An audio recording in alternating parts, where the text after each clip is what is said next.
Yeah, my wonderful people, greetings to you all. I beg, make no verses. I don't take time to bring on another blockbuster. In fact, make gonna take this one a step down as we are about to proceed. You don't forget to subscribe to my channel, like, share, and also comment. Very, very important and very, very necessary. Continue the legal detention. Remind the world that all frivolous charges against me were struck out by the Nigerian Appellate Court. IPOB leader tells the lawyers. So this one now is Nnamdi Kanu speaking through his counsel. This one is what he told his lawyer that the international community need to know. They are aware of it. But the issue there is that they don't use all our crude oil to bribe the international community, and they cannot say anything concerning your case, Nnamdi Kanu. My dear, you have to do what? You have to keep up the faith. Soon, not one day, soon. Your gods or the gods must intervene on your very case, because I have seen the issue you are having now. We can call it this one is traditional. We have to go spiritual, because the so-called DSS and their so-called government, the Fulani government of Nigeria and the cabals, they are not ready to free you. Just like one of our brothers that have been interviewed on I think Rise television yesterday. I watched him. This Osita, Chief Osita, I'll be waiting me down in name. He is the director of Voice of Nigeria, VON, if I'm not mistaken. And he said that the issue why Nnamdi Kanu is still in detention is simply because he is calling Nigeria a zoo, and the rest of others comment that he made concerning the then government, the government of Buhari and the rest of them. And that is the reason that holding Nnamdi Kanu is not because of IPOB or whatever. It's because of what he vomited from his mouth. So, and I pray that Tinubu will do the needful to set you free from whatever grudge that is holding you, because the lawyers have done their best. They have filed suit upon suit, counter suit upon counter suit, but to no avail. So just pray that your mouth will never put you in this kind of condition again. That is my own prayer for you. So my wonderful people, I beg you, make gonna no mind me. If this what I said now offend some of you, I beg make gonna forgive me.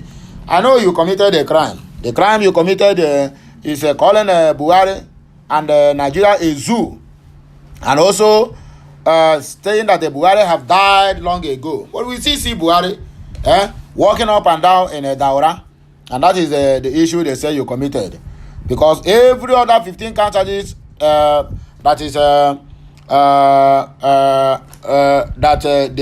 federal government or whatever Malami brought upon you, that is based on terrorism, inciting the general public, all have been quite away simply because of the way or in manner in which the Nigerian government brought you back to the country.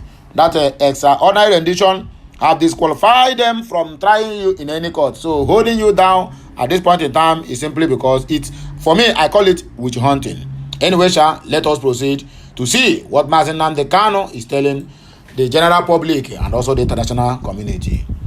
The unlawful and unconstitutional detained leader of the indigenous people of Biafra, IPOB Nnamdi Kanu, he has made a distress call from the solitary confinement of Nigerian Department of State Service, DSS. The IPOB leader calls on the people of Biafra and the entire world to remember his innocence regarding all the superficial and groundless allegations picked up against him by the Nigerian state.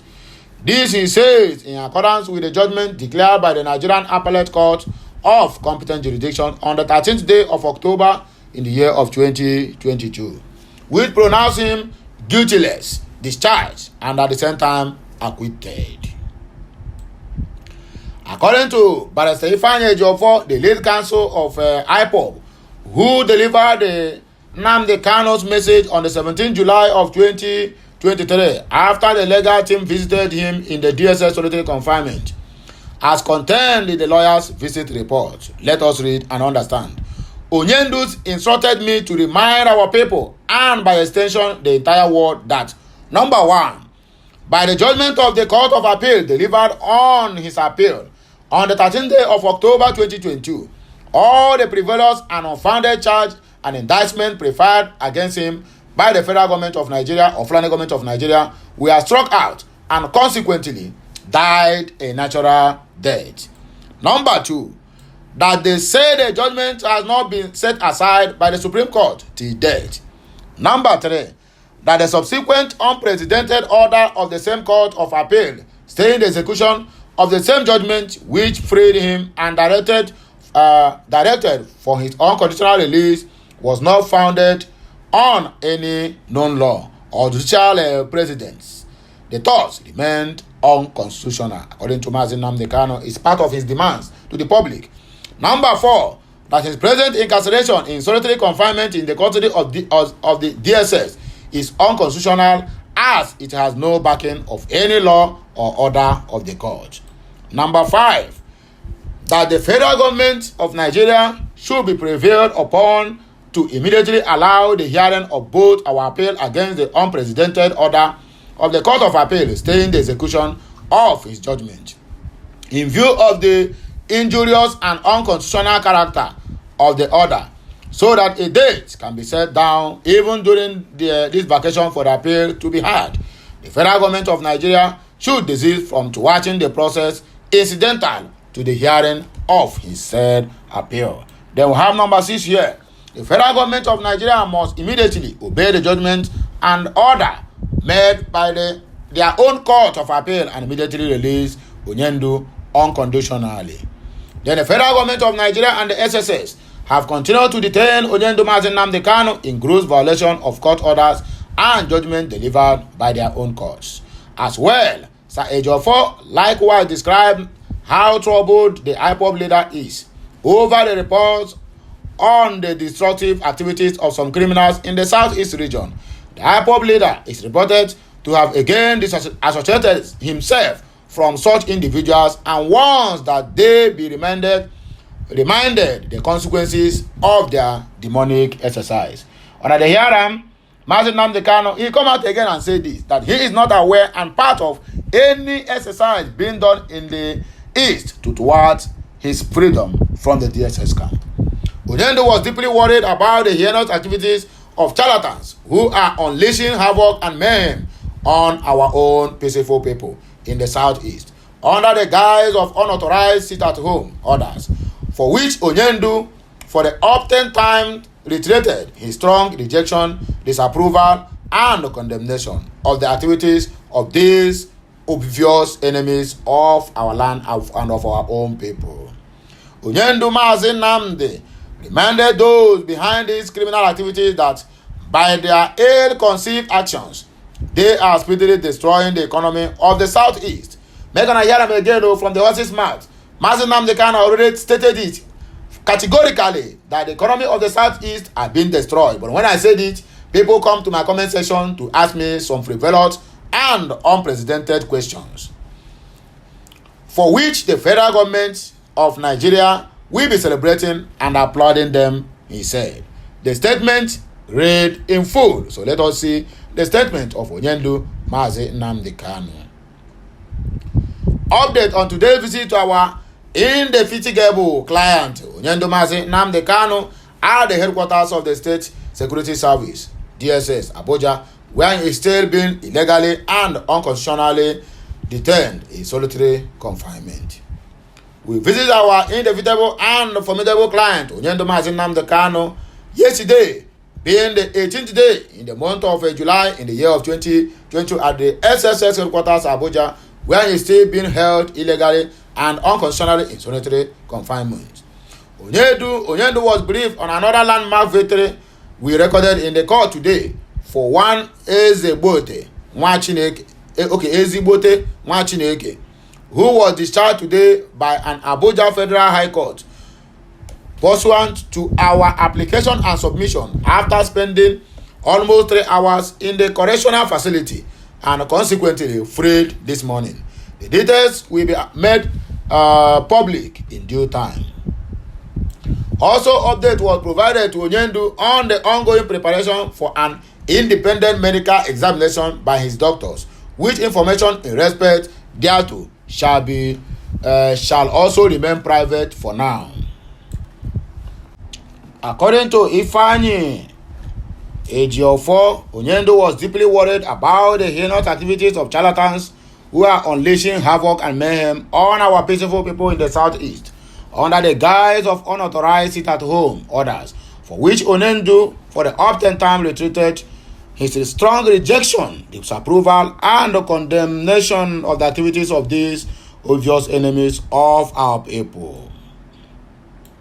Onyendu remind those behind this criminal activity that by ill-conceived actions, they are speedily destroying the economy of the southeast, for which the federal government of Nigeria will be celebrating and applauding them. Onyendu instructed me to remind our people, and by extension, the entire world, that by the judgment of the appeal court and so on, he have been freed. Onyendu extended his immense gratitude and appreciation to all Ezigbo Chineke for your prayers and solidarity, and consequently urge you all to continue to remain focused, even as he implores you all to continue to abide by your peaceful conduct as you have resolute demonstrated. Thank you all, Ezigbo Chineke, and remain blessed. This message comes, according to him, say we move. The message was signed by Ifeanyi Ejiofor Esquire, KSC, IPOB List Council. This one happened on the 18th day of July 2023 for Family Writers Press International reporting. Abdullahi Adamu's resignation, APC will be destroyed, minority will oppress majority, Primate Ayodele warns. This in pastor ability of the Evangelical Spiritual Church, Primate Ayodele or Primate Elijah Ayodele, this one have turned to political prophet, has spoken about the fate of the ruling party, All Poverty Congress APC, following the removal of its national chairman Abdullahi Adamu. Primate Ayodele, who had foretold the APC crisis and the removal of the party's national chairman some years back, noted that the ruling party is said to begin another round of crisis that will lead to their destruction. In a statement signed by his media head, Osho Oluwatosin, titled APC will be destroyed, minority will oppress the majority, Ayodele knocked APC's leadership for ignoring his warnings about the party's crisis some years back, while stressing that the removal of Adamu will expose many things hiding in the party. Primate Ayodele explained that he doesn't see the ruling party flourishing in the coming days unless the leaders retrace their steps. According to Ayodele, I warned the ruling party about the removal of Adamu, but they didn't listen. The removal of Adamu will expose so many things about the party and will lead to them fighting dirty. Except they retrace their steps, I don't see APC flourishing in the coming days. When we warn them, they don't listen. But I will continue speaking. The party will not get things right. There are so much cracks already. According to this political prophet, Primate Elijah Ayodele. Tinubu serving us the contrary. APC supporter laments fuel price hike. I never see anything. The one that supported the APC. This one na tip of the iceberg. The main one is coming when we enter August, September, October. Throughout this year, na suffering and increment upon increment. Very soon, maybe by the August now, a dollar will be $1 per 900 naira. Then when they enter the September, it will be 1 to 1, $1 to 1,000 naira. By then, fuel price will increase to 1,000 naira per liter. Nobody say, hey, no, Jagaban, it's illegal.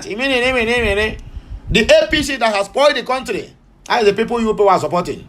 I never see anything. This one, the other one, na change. This one, na renewed hope. Okay, this one, na renewed hopeless. No be renewed hope again. A Kanu state resident and a staunch supporter of All Poverty Congress APC, Adamu Salihu, had lamented the current hardship in Nigeria following the hike in the price of petrol under Bola Tinubu's administration.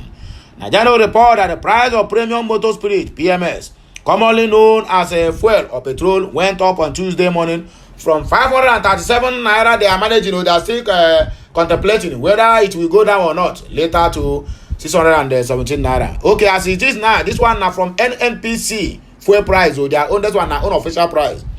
Other gasoline stations now have already put their own price. Some are selling 650, some are selling 680, some are selling 700 naira. Don't be surprised that some state will go, you buy a liter of fuel for 800 naira. Don't be surprised. Several Nigerian National Petroleum Company Limited filling stations across the country adjusted their pump prices this morning to the new price, while other stations shut their own down. During a brief chat with Daily Trust shortly after the fuel price hike, Salihu expressed disappointment over current happenings in Nigeria. He said, President Tinubu is serving the Nigeria contrary to what they voted for him. The Kanu indigene said he and his family members voted for Tinubu in the last election. Salihu, who said he hails from Bichi local government area of Kanu State, said he can't continue suffering. What are you going to do? They are parading in their bulletproof cars. They want the poor masses to sacrifice, but they are not ready to sacrifice anything. What a word. Honestly, this new price has hit us very hard. This is not what we voted for. My children and I voted for the current government in power. What we are being served is contrary to what we asked for. I am a Nigerian. I deserve to be treated right. I am no longer a youth. I have children and they also go out and vote. Very soon, if there's no change, I will ask them to stop voting because they are no longer going to school and have started hawking and selling awara. You see, they no longer go to school. I dropped them out of school and they are now selling awara. How can they be denied education and start hawking?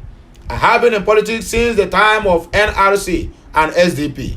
If things continue to go like this, we can retaliate. Our lawmakers and representatives will not do anything about it. We can take the law into our hands despite being law-abiding citizens. All this hardship we are facing is as a result of a hike in fuel prices. If not, we won't be suffering like this. We don't have good representation, Salihu said. Very, very true. There is no good representation from the state and federal level. This is not about politics. Sam Clef tells President Tinubu Nigerians are duly suffering in an open letter. Renowned music producer Samuel Oguachuba, popularly known as Sam Clef, has called on President Tinubu to take urgent steps to address the suffering and hardship endured by Nigerians. Nigerian News report that the musician made this known in an open letter to the president on his various social media handles. He stated that by being a president, Tinubu has a chance to create a lasting legacy of a positive change. But can that happen soon? The answer is no. According to Sam Clef, it is vital that Tinubu's administration prioritizes measures to alleviate the hardship faced by the common man. His letter read, Dear President Tinubu at official bat, I hope this letter finds you well.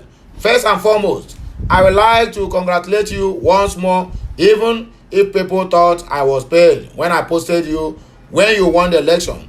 I was being civil and respecting the electoral processes because you are president till you are proven otherwise by the tribunal. As you are fully aware, the economic condition in our country has been challenging and the struggles faced by the common man are becoming increasingly overwhelming. It is action to address the suffering and hardship endured by the people. It is a unique opportunity for a Yoruba man to hold the highest office in the nation, and I believe that this provides a chance to create a lasting legacy of positive change in the country. This is not just about politics or personal achievements. It is about making a tangible difference in the lives of the ordinary citizens who have entrusted their hopes and dreams in your leadership. Our people are resilient, but they need support in times of adversity. It is vital that your administration prioritizes measures to alleviate the hardship faced by a common man in the country. We have lost a lot of creative minds and talented people to the Western world, and some to death while trying to survive. How many more must go before we grow?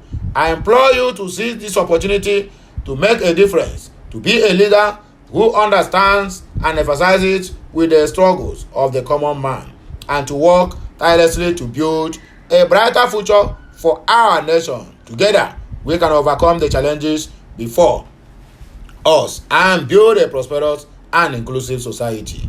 Can that happen soon? The answer is no. May your tenure be marked by compassion, wisdom, and transformative change for the betterment of all. Nigeria News report that the nation was plunged into unbearable hardship following the removal of fuel subsidy on May 29th.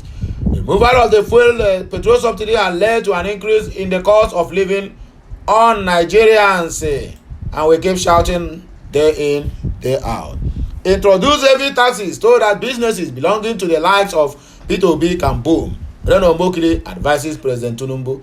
Reno, anything you talk without not mentioning P2B, is P2B the only importer we have in Nigeria? Among billions and millions of people that do businesses in Nigeria, only P2B you signaled out. You cannot call your Atiku. Atiku don't have business, right? Atiku don't have business. Former presidential head Reno has shared some ideas on how President Bola Ahmed Tinubu can jumpstart the Nigerian economy. Speaking via Twitter, Omokri stated that if we were Tinubu, he would introduce heavy taxes that will make foreign companies such as MTN and ShopRite leave Nigeria so that indigenous businesses can take over the market. He noted that businesses belonging to the likes of former Anambra State Governor P2B would end up benefiting from such a move. Speaking further, the political analyst said he would offer huge interest-free loans to innocent vehicle manufacturing company and ban all ministry, department, agency, or parastatals of the federal government from using any other cars except IVM. Speaking on agriculture, Omokri opined that he would appeal to the state governors to offer free land to any Nigerian citizen interested in farming and also free fertilizers and seedlings. He wrote, if I were President Tinubu, I will introduce some heavy killer taxes that will drive MTN, DSTV, and ShopRite out of Nigeria to be replaced by Nigerian-owned businesses.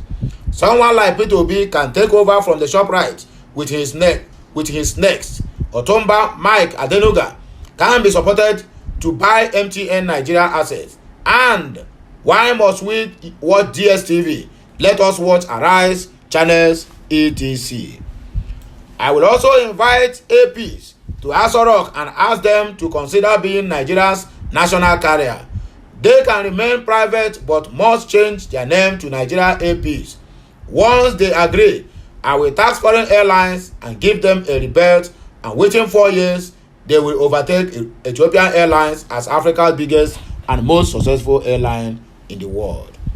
I will order the Central Bank of Nigeria to grant huge interest-free loans to innocent-free manufacturing company and order my industry ministry to relocate to Nnewi to help them expand their facilities. Then I, as president, will use a bulletproof IVM car and then placed the mother of all taxes on foreign vehicles, whilst banning any ministry, department, agency, or parastatals of the federal government from using any other car except IVM.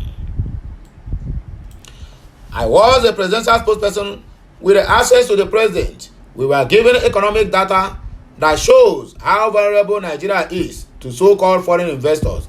The money that leaves Nigeria through exploitative investment is more than the FDI that flows into Nigeria.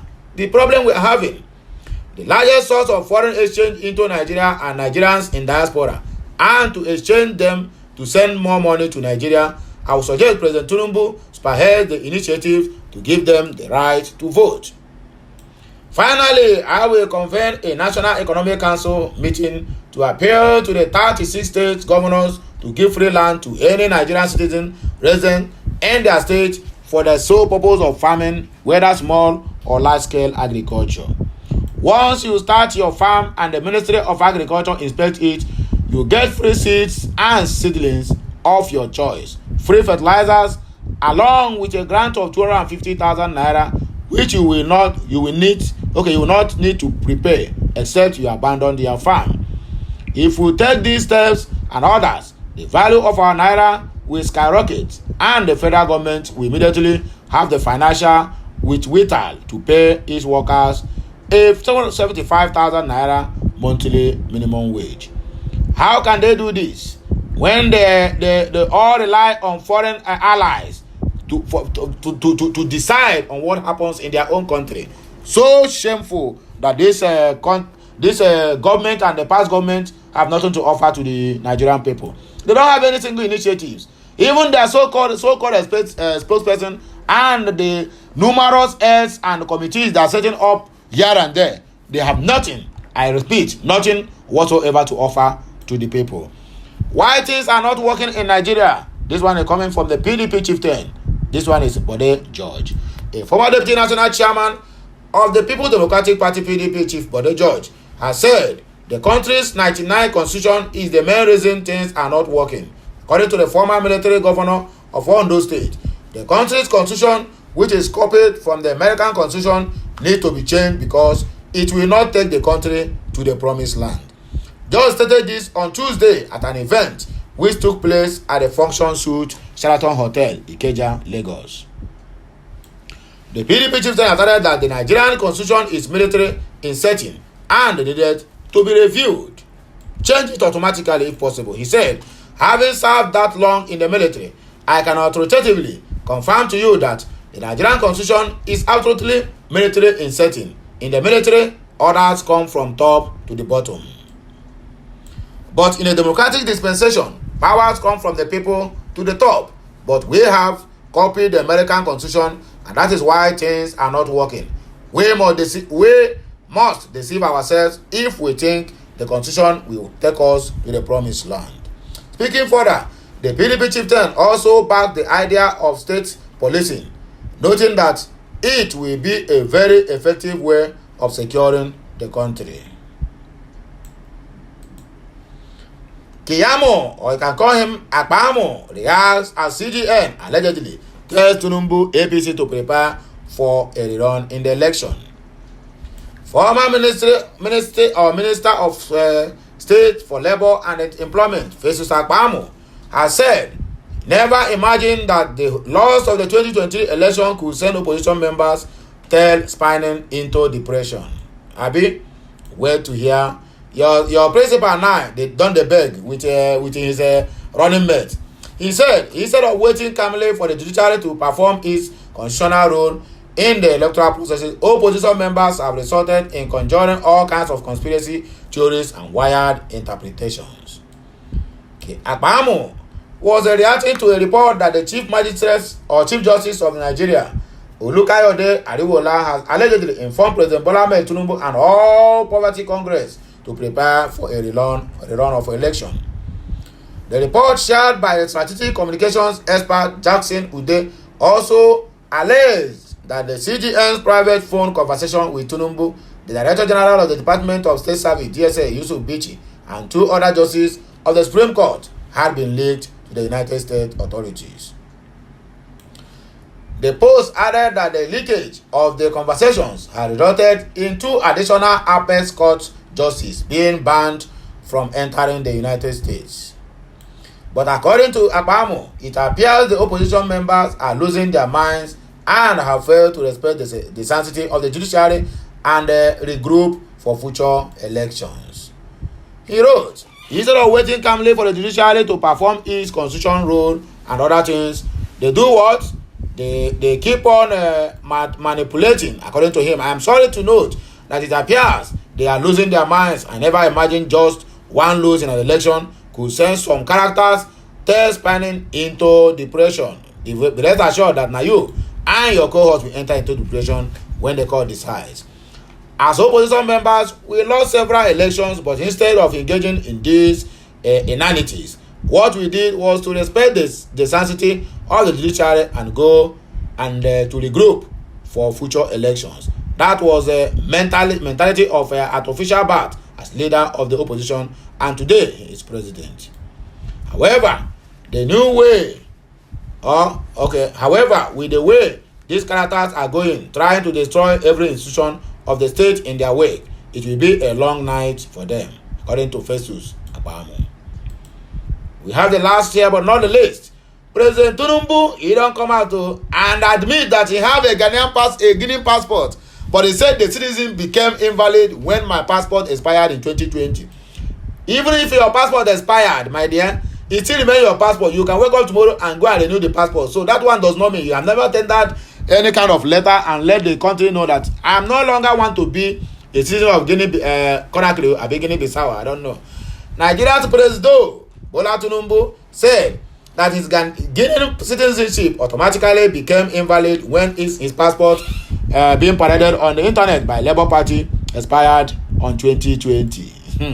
Thank God you have acknowledged. Let me see what the court will say. And let us understand that the Tinubu said this to the Presidential Election Petition Tribunal through his lead counsel, Wole Olanipekun, SAN, while asking the tribunal to cancel the petition brought before it by the Labour Party and its presidential candidate, It could be recalled in the build-up of 2023 general election, Nigerian investigative journalist David Hundeyin shared a document on the internet which asserted that Tinubu holds Guinea citizenship. Hundeyin received a series of backlash from members of the ruling All Poverty Congress APC who called his publication fake and doctored. But now, you people have seen that the person in question have already acknowledged it. However, during the latest hearing on P2B and the Labour Party petition challenging Tinubu's emergence as winner of the February 25th presidential election, Olanipekun acknowledged that the 2023 APC presidential candidate had Guinean citizenship, but that it expired in 2020 when his Guinean passport being brandished by the opposition expired. According to Tinubu's counsel, the president's Guinea passport tendered before the court by the Labour Party as PW27 expired on 2020, adding that the opposition party's claim on Tinubu's dual citizenship is aimed at embarrassing the president. Lastly, the PW27 tendered SB PBF4 Guinean passport, which is usual.